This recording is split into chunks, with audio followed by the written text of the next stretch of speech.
আশপাশে যারা শত্রুতা করার ষড়যন্ত্র করার দুঃসাহস দেখাচ্ছিল ডক্টর মোহাম্মদ ইউনূসের এক ধমকে অনেকেই থেমে গেছে, কিন্তু তারা গোপনে চালাচ্ছে।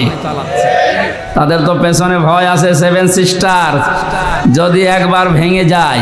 ওরা যেমন বাংলাদেশ পাকিস্তান থেকে ভাগ করেছিল, এখন পাকিস্তান আর বাংলাদেশ মিলে ভারতকে টুকরা টুকরা করে ছাড়বে। শুরু হয়ে গেছে। আমাদের যেমন ছাত্ররা বিষয় এনে দিয়েছে, পাকিস্তানও মনে হয় কয়েকদিন পরে চলে আসবে ইনশাল্লাহ। এরপরেই দেখবেন ভারতও শুরু হয়ে গেছে।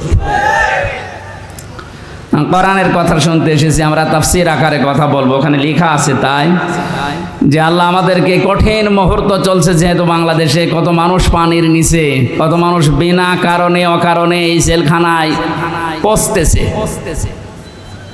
আল্লাহ রাব্বুল আলামিন এই সময় আমাদেরকে কোরআনের কথা শোনার জন্য নিয়ে আসলে আমরা খুশি এবং আনন্দ চিত্তে বলছি আলহামদুলিল্লাহ। আল্লাহ পাক বলেন, তাহা মা আনজালনা আলাইকাল কুরআনা লিতাশকা। হে নবী, এ কোরআন আমি আপনাকে এই জন্যে দেইনি যে আপনি মার খাবেন।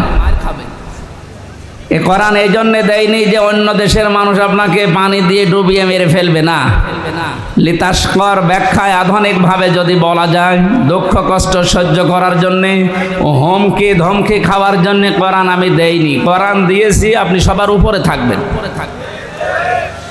নবীজিকে যতগুলো নাম দিয়ে আল্লাহ ডাক দিয়েছিলেন, তার ভেতরে 2 নম্বরের নাম হচ্ছে তহা। ওনাকে আল্লাহ ডাক দিয়েছেন প্রথমে ইয়াসিন বলে। কি বলে বলেন তো? বলেন। তাফসিরে কাবীরে আল্লাহ পাক মুফাসসির যারা ইয়াসিন শব্দের তাফসীর করতে গিয়ে তারা দিয়েছেন ইয়া মানে হে, সিন মানে সাজ্জেদ।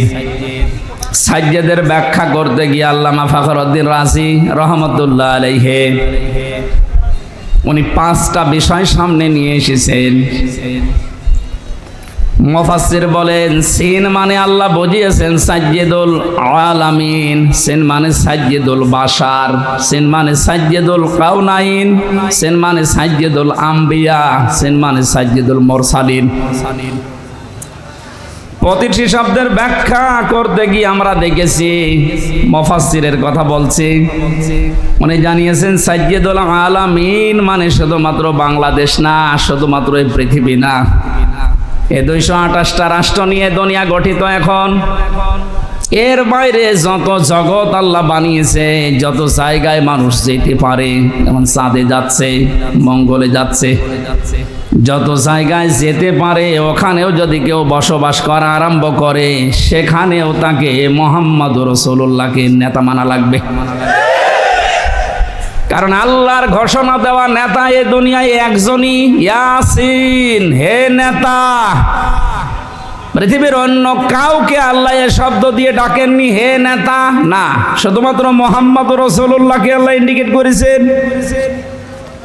সাজ্জেদুল আলামিন দিয়ে বোঝা যায় পৃথিবীর কোন জায়গা না, যে কোনো গ্রহে যদি আপনি বাস করতে জানেন, তানাজ্জালুল আমরু বাইনাহুন্না, ওই সমস্ত জায়গায় আল্লাহর বিধিবিধান নাজিল হচ্ছে তাদের প্রয়োজনে। এই জন্য যদি মঙ্গলে যান, সেখানে যদি রাসূলুল্লাহকে নেতা মানা লাগে, তাহলে পৃথিবীর এমন কোন জায়গা আছে যেখানে বিশ্ব নবী বাদ দিয়ে অন্যের নেতৃত্ব মানা যায়? শুধুমাত্র বদ্ধ পাগল ছাড়া কোন মানুষ এই পৃথিবীর ময়দানে মুহাম্মদুর রাসূলুল্লাহ বাদ দিয়ে অন্য কাউকে নেতৃত্বে আসনে বসাতে পারে না। এই শব্দটা বারবার উচ্চারণ করছি আমি খেলা করার জন্য না। গাজীপুরবাসী খুব খেয়াল করে শোনেন, এটা দুনিয়ার সাথে যদি সম্পর্কিত হতো, আল্লাহর কসম আমি এ জায়গায় বলতাম না, এটা সম্পর্কিত আখিরাতের সাথে। আল্লাহ পাক জানিয়েছেন, ময়দানে মহাশারে মানুষ যখন হাজির হবে, ওই সময়ে মানুষকে আমি বিচারের কাঠগড়ায় দাঁড় করানোর জন্য 3টি স্টেপে সাজাবো। প্রথমেই মানুষকে ডাক দেওয়া হবে আল্লাহর সামনে দল দল করে।